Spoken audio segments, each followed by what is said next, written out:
Well, back in 1920, the Cleveland Indians won their first World Series title. While there was a lot to cheer about then, the celebration was also tempered with sorrow. Earlier that season, in fact, on this date, August 16th, their shortstop, Ray Chapman, was hit in the head by a pitch. He died 12 hours later. Fox 8 photojournalist Ali Gambari takes us to Cleveland's League Park to see how they're remembering Ray.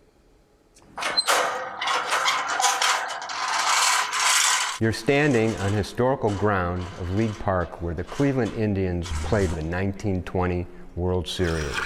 Good afternoon and welcome to Game 5. This is really where baseball started. Baseball at League Park dates back to 1891. This is the home of the Indians. What a ride it's already been to get to this fifth game. My name is Bob Zimmer, founder of the Baseball Heritage Museum here in Cleveland, Ohio. We're on holy ground for baseball. And every time you come into this space, it's truly magical. There's opportunities here to learn about all the different assets and facets of the game of baseball. A rallying effort as they think about Ray here. Left sleeve is a black armband that recognized and honored the death of Ray Chapman. And the Indians are taking the field, and Bob, they look... Games 4, 5, 6, and 7 were played here for the World Championship 1920. Right behind me.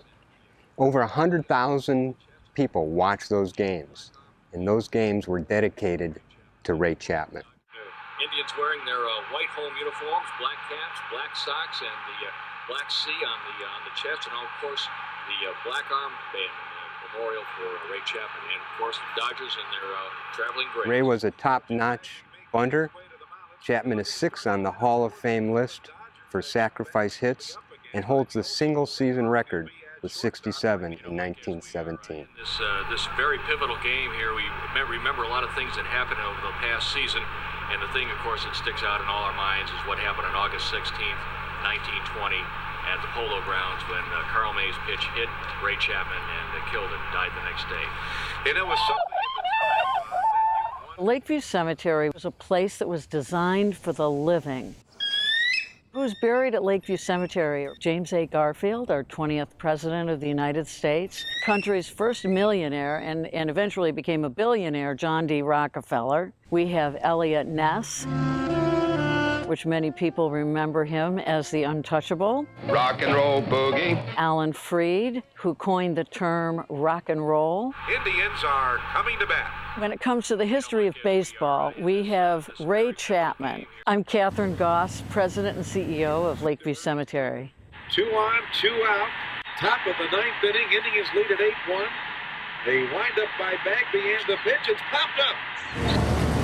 Ray Chapman was in the 1920s. The Cleveland Indians. Ray Chapman has visitors all year round, believe it or not. Second base way. Wabi says it's mine. He's under it. He makes the catch. Ball game's over. The Indians win. The Indians have won Game 5 of the World Series. The final score at League Park: Cleveland 8, the Brooklyn Dodgers 1. Way back in 1920, Chapman's death became a rallying cry for Major League Baseball to adopt the use of batting helmets. But it would take until 1956 before helmets were mandatory in the National League, and another 2 years after that until American League players were required to wear them.